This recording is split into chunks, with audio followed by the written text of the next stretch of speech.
presentation, the Dyson sphere, the key to the cosmos. And to start, I want to show you guys this picture. This is an image of a quasar as seen through the Hubble telescope. This is a supermassive black hole, one of the brightest objects in the galaxy. And there are crazy objects like this all around the universe that we can see, except we can't see this one, because this is not an image as seen through the Hubble telescope. This is an image as seen through the Hubble telescope. The other image was an artist's rendition, which means that somebody drew it based on what we think those quasars might look like. But in reality, we don't know unless we get there. And there's only one way to get there, to have the energy we need. And to get there, or to have that energy, we need to build a Dyson sphere. And that leads me into my essential question. What is a Dyson sphere? And is it viable in the real world? And I'll get into what a Dyson sphere is in just a bit. But for now, I want to give you my answer. And that's that it is viable, but it might look a little different than what we might expect. Now for my inspiration. My inspiration for this project was a game that's called Dyson Sphere Program. And it's all about automation. So each planet in this game will have unique minerals, like for example, silicon or iron. And your goal is to create machines in order to make this traditional Dyson sphere. And now finally, what is a Dyson sphere? And a Dyson sphere was popularized by a man named Freeman Dyson, who you can see right there. This device is a large megastructure, and it collects solar energy from the sun. So this picture that you can see down there, that's an image of what a Dyson sphere might look like. Its goal is to surround the sun and harness its solar radiation in order to produce energy. And there are also many different types of Dyson sphere, like for example a Dyson shell, which is this kind of hard structure you see. But there's also a Dyson swarm, which is a collection of different little solar panels that will all orbit the sun. And a Dyson Hera, which makes use of solar wind, which is ions and plasma that's emitted from the sun. Now the question of why. So why would we make a Dyson sphere?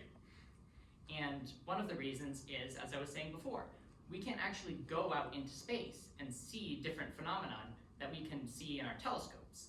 We would need to actually go there and have the energy to go there. And this was Dr. Dyson's plan for going out into space.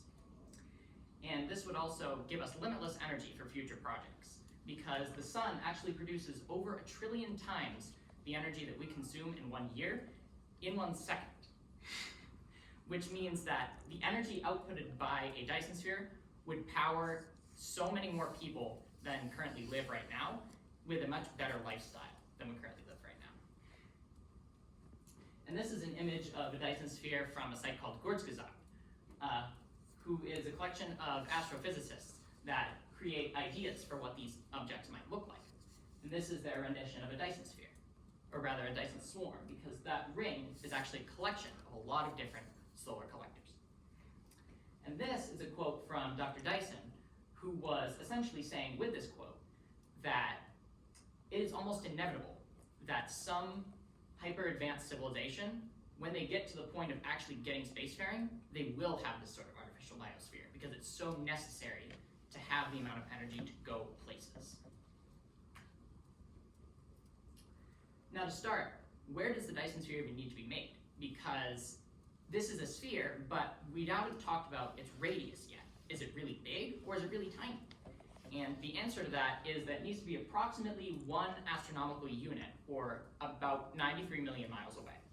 And the reason why it needs to be this far away is because water needs to be in liquid form. Just like it is on the Earth, water needs to be in liquid form because we need to support life.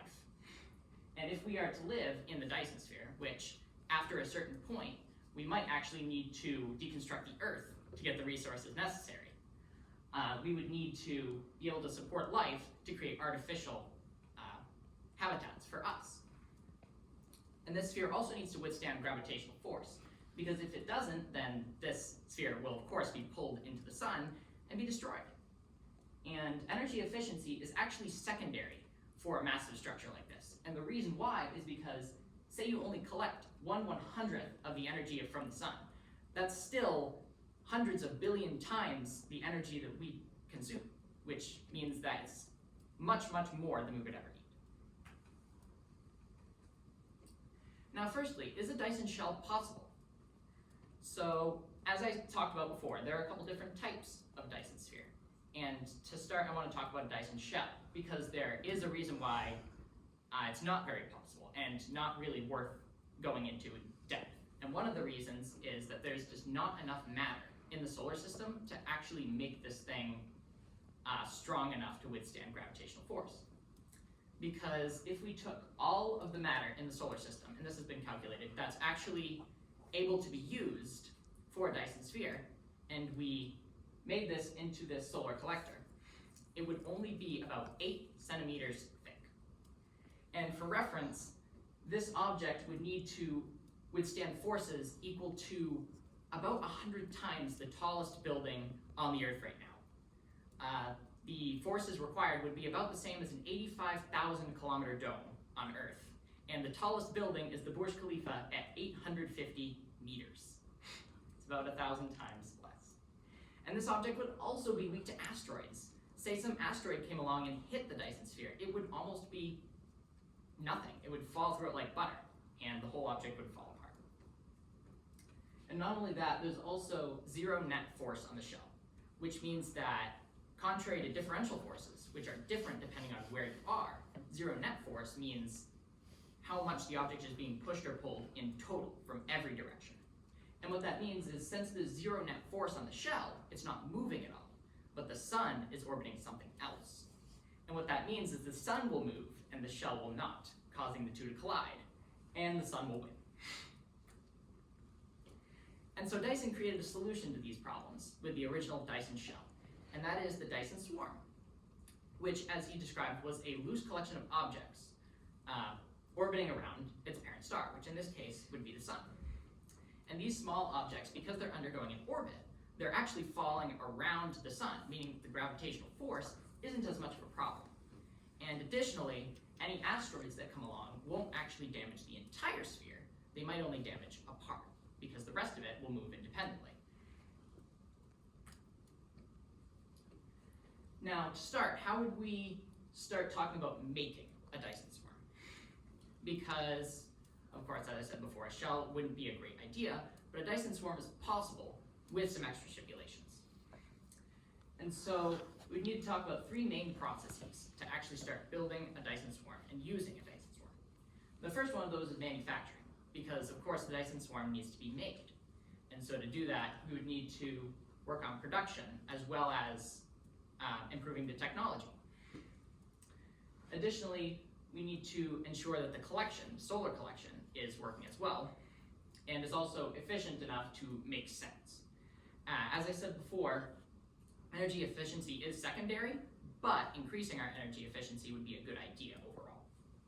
And thirdly, transport. Transport is actually a surprisingly difficult issue, because we all assume that energy could be transported via lasers or something like that. But lasers are actually much more finicky than one might originally assume. And first I want to talk about manufacturing for those 3 steps. And the solution to manufacturing, because this object is very large, you would need to manufacture a lot. And the solution to that is manufacturing based on machines that you currently have.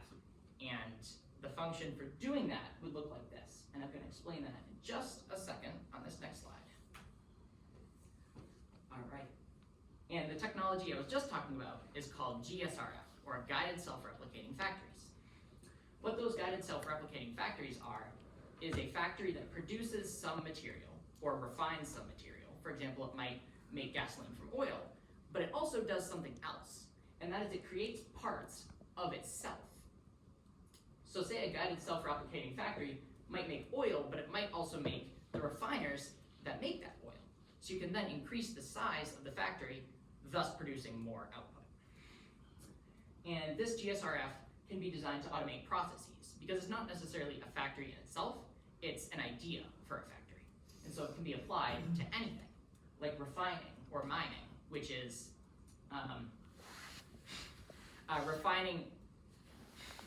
refining would be making resources that you get from the world into something useful. Mining would be acquiring those materials.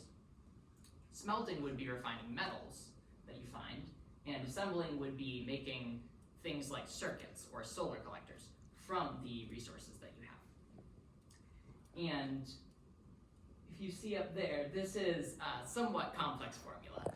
But what the formula means is if you base your rate of change, or how fast you're making machines, off of how many machines you have, you end up getting this formula here, which is CE to the KT, and that T is what's most important, because the T signifies exponential growth, meaning that both your production and your machines can be represented by this exponential function here.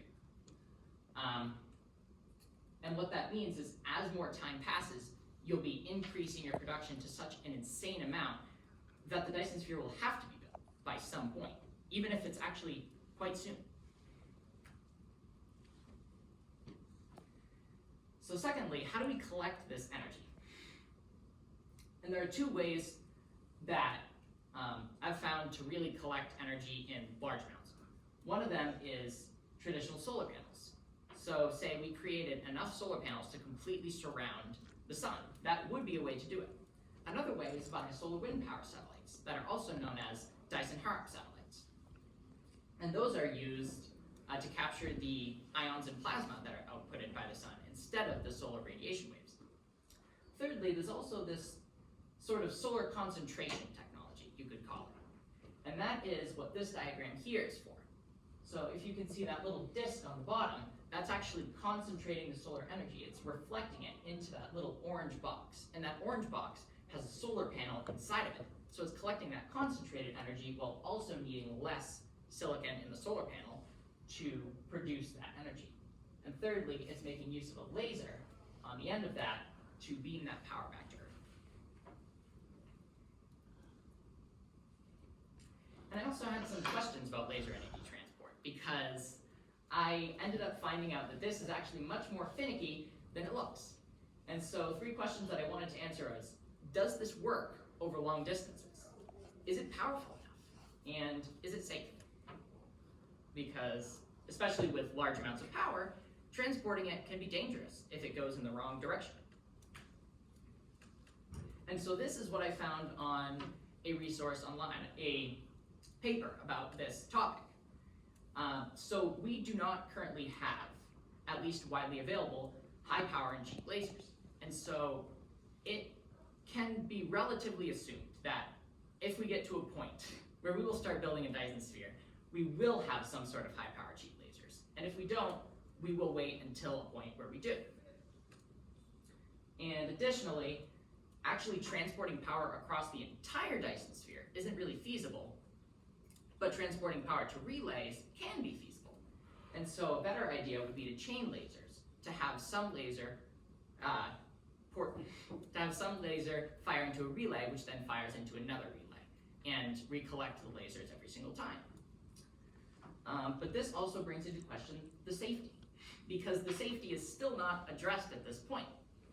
There really is no major way to assure the safety of laser power if it's concentrated in one space, just because there is so much power is being concentrated there. And also, if you're wondering how that power is actually going to be used, because you can't just take a laser and turn it into power, there is a method that you have to make use of. And this right here is what's called a molten salt steam generator. And what this steam generator does is it uses the laser power to heat up salt, which is what that little cone is. It then uses that salt to heat up water, which will then heat up steam to turn a turbine. And just like normal, that turbine will power a generator. And now I brought in my expert, Dr. Chris Meissner, who has a PhD in general chemistry from the University of Virginia. He actually was an optical engineer, which is an engineer that deals with lasers, and a research scientist for 36 years. And I was lucky enough to have him as my professor at SMCC for differential equations and linear algebra. And this was his input on the laser situation. And he gave me important insight on a phenomenon called divergence. So if you can see here, this is what laser divergence looks like, because a laser isn't actually a straight cylinder.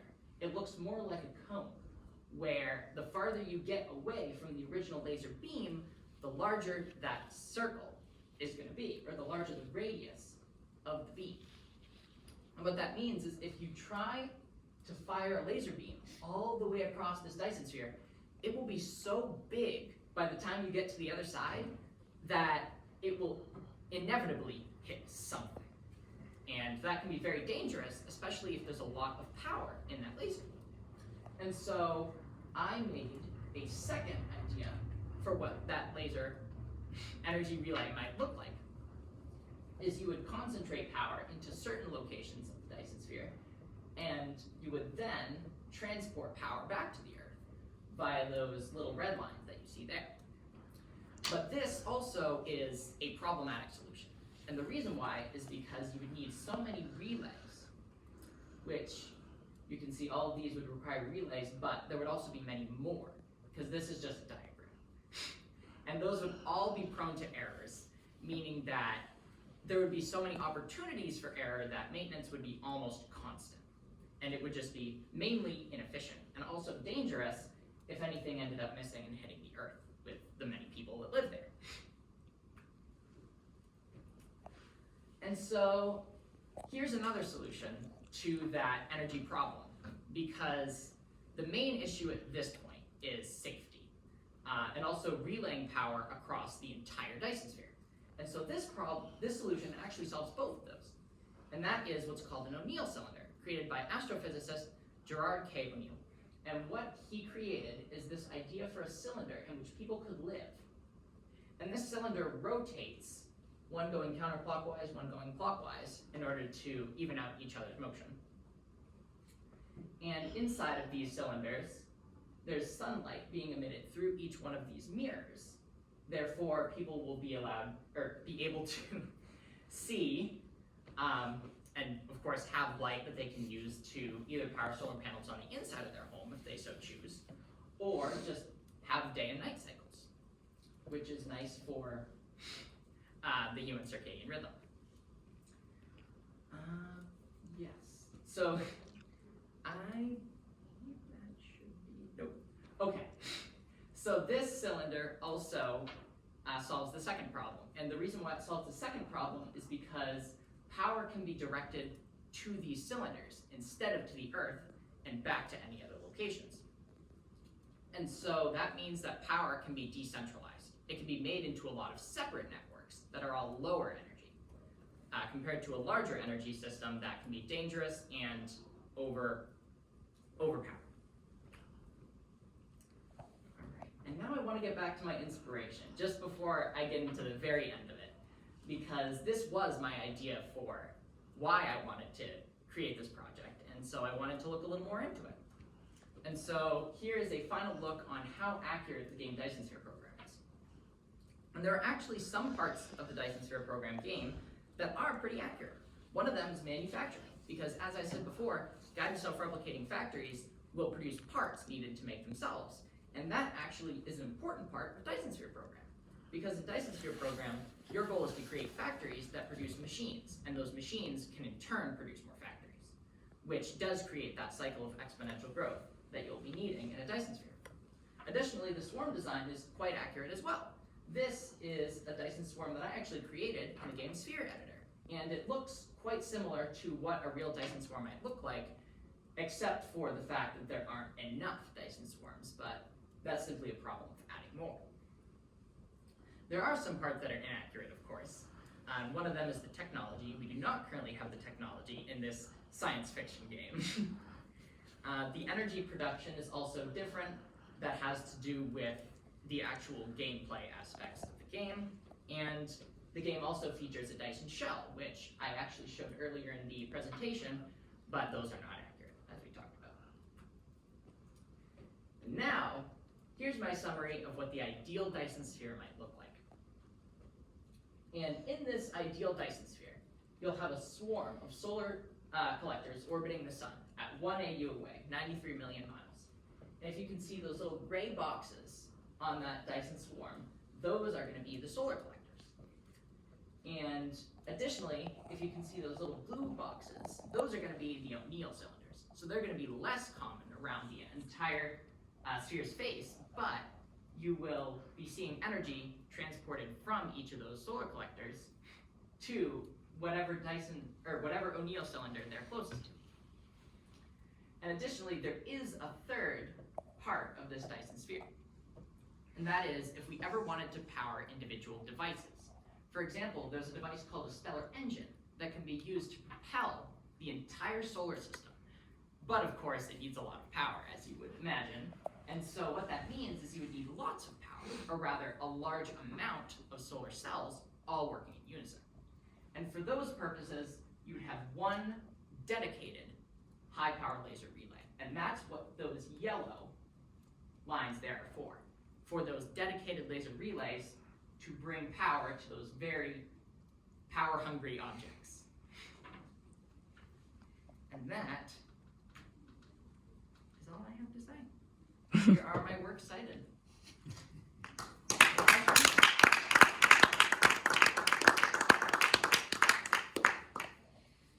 Thank you, Bryce. You came in at 20 minutes and 53 seconds. Nice. Okay, at this point, we'll take questions from the panel first. Does anybody want to kick us off?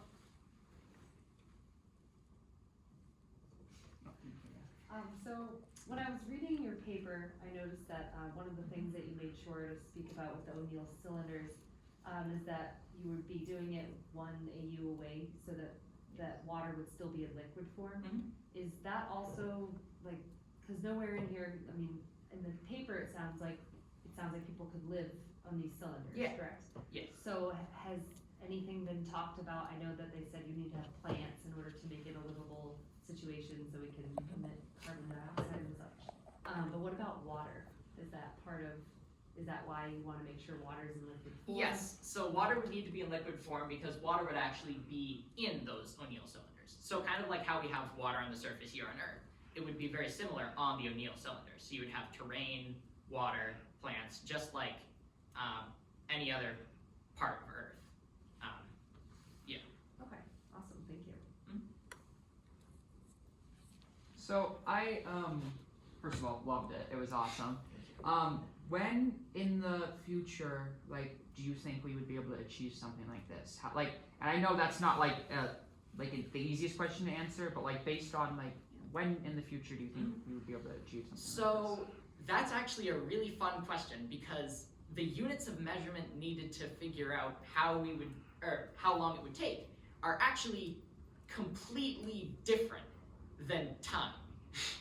Because we would need 57 to 63 doubling times, which means that we would need to double production 57 times, which if you know 2 to the 57 is a very, very large number. Yes. And so what that means is if we never try to increase production, or if we never try to double production to large amounts, we will never get it done. But if we do, it might take only around 70 years. There have been some estimates that say about 70. Thank you. Yes. I have a couple questions. The first one relates to the idea of energy relay through laser. Did you come across anything having to do with that relay process, other than the widening of it, which I didn't realize, but in terms of energy loss through relay, would that generate energy loss every time you did that? It would make sense, that energy would be lost every single time, and I did not actually come across any specific resources that reference that, but I would assume that that would be the case, but just because there is so much energy involved, and also because at this point technology will be so advanced, it's not a major aspect in determining should we use relays or not, especially if using relays would be an incredible advantage. It would outweigh the energy loss, so to speak. Thank you. My other question is sort of more of a, can you clarify, can you tell me if I'm right? Yeah. The O'Neill cylinder solution essentially abandons Earth eventually as a habitable location. It does, but at the same time, both can coexist. The reason why I kind of said that Earth might be deconstructed is because Earth could be used to make more O'Neill cylinders and thus house more life than if the Earth wasn't deconstructed, especially if O'Neill cylinders are more efficient than the Earth in terms of housing people. Thank you. Is that allowed? Okay, how many job opportunities do you think a project like this would open up? Do you think it would like be beneficial for the economic culture, society? Yeah. Yeah, there's actually a lot of answers to that. One of them is asteroid mining. Especially if GSRF comes into play, you will have a lot of factories that will start mining asteroids on either Mars or in the asteroid belt. You might have people going to the moon to start refining oil or water. I believe it was ice, yeah, that can be mined on the moon. And what those will do is create economic opportunities for businesses as well as people going there to work. Because there will need to be people that man those machines and also people that create those machines. And so those would be a lot of job opportunities. And additionally, there could be people to assemble parts of O'Neill cylinders before they become automatically assembled. And additionally, there might be people to make those machines to automatically assemble O'Neill cylinders. And additionally, maintenance will always have to be done in some form by humans. Thank you. Any other questions from our panel? Okay, open it up to non-panel members if there's any questions. Yes, Al? So, two little things. So to get things straight, so it would be, so the Dyson swarm is like tons of like less ginormous spheres that make up a large sphere around the sun. Yeah, so if you think of almost like the ISS, the International Space Station, it would be something maybe that big, maybe bigger, but the whole point is that it is a small device that collects energy. Mm-hmm. And so a lot of those small devices, when all used together, will collect a lot of energy and it can all be put to some location. And how do you suppose, because you know the people need water if they're living in the spheres, like if they need the water to survive, how do you suppose like they would keep the water from running out? It would depend on how kind of closed a system the O'Neill cylinders are. And they should be completely sealed, meaning the water should never go away. Additionally, we could make use of other resources to synthesize more water, like hydrogen and oxygen. Or other planets? Yeah. There are a lot of, there are a lot of gases on the gas giants that we could also make use of if we're deconstructing the solar system in the process. Which, I mean, at that point, we might as well. Throw it all in. Any other questions? So in your research for this, did you find people who are looking at this idea but in a much smaller scale? So using the idea of having floating solar collectors that then beam that energy to more to where that is needed, because obviously this is on a much larger scale where you have the potential for using much or being able to harness far greater energy than is actually needed. So are there people who are looking at the idea of sending up something or other, that a solar collector of a fairly large scale, but could then have a more distributed or more focused distribution of power in that region where it is more needed as far as the, you know, moving energy through lasers or whatever from a space floating object of some sort? Is that like a fairly current Yes, so there are some, so there are some innovations that are actually going into that. And one of my papers on there was made by Lawrence Livermore National Laboratory, and its whole goal was actually to create solar collectors that orbit the Earth. And so what they would do is from low Earth orbit, they would collect solar energy and beam that back to the Earth. And so if we made a lot of those around planet Earth, it would be different, but it would still produce a lot of energy for people. Okay, one more round of applause.